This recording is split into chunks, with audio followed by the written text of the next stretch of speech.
Hi, I'm Brian Fox. Welcome to my channel. I hate rock music, and I love music, rock music, because of bands like Badfinger. So I'm doing a video on the passing of Joey Molland at the age of 77. And he had a lot of health problems the last years, and so it's no surprise.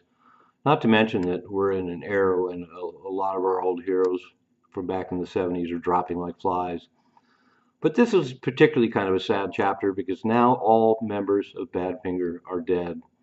Of course, their leader, ostensibly their leader, Pete Ham, committed suicide in 1975, followed by Tom Evans in 1983 by suicide, and then Mike Gibbons had died as well. So they're all gone now, and very, very sad, just in that sense. Just like bands like the Ramones, all the original members are dead now, and so we're finding whole bands now whose members are all dead. Just a sign of the times, and it's really hard on me, particularly with all my memories. And of course, Joey Molland had done Badfinger all those years, and then had one kind of big push to reestablish himself with the band called Natural Gas. They had one album on Private Stock with Jerry Shirley from Humble Pie and Mark Clark from Tempest and Coliseum, and Pete Wood in kind of a minor supergroup in a way, but the album didn't really do very well.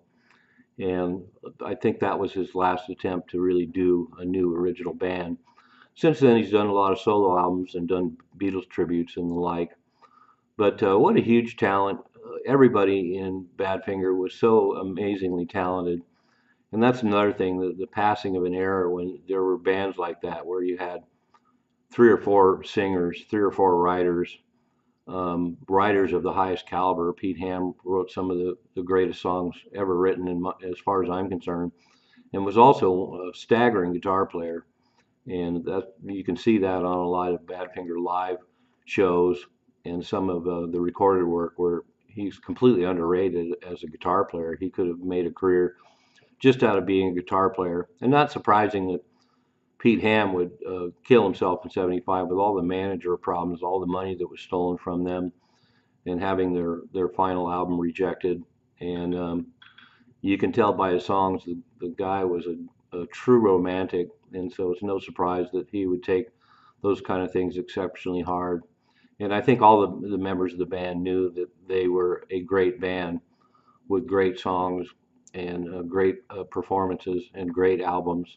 And so really, really tragic. As for me, I bought the single Come and Get It when it came out, as many, many people did. And then No Matter What came out, and I was completely floored. And I was 13 years old, and I went down to the pharmacy and I bought their new album, No Dice. At the time, I only had about 20 or 30 albums. And I bought No Dice, and I remember being a little nervous of when my mom would see the cover. And of course, she did see the cover, and she's like, "Oh, that's interesting." But stunning record. Badfinger made a lot of great albums, but No Dice is just consummate. And Joey Milan's work on that is outstanding, as was Pete Ham. A great collection of songs that showed everything that Badfinger was capable of.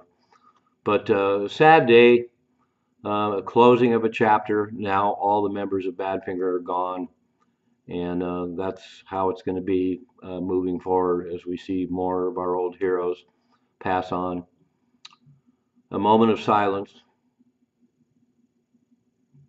I'm Brian Fox. Thank you for watching I Hate Rock Music.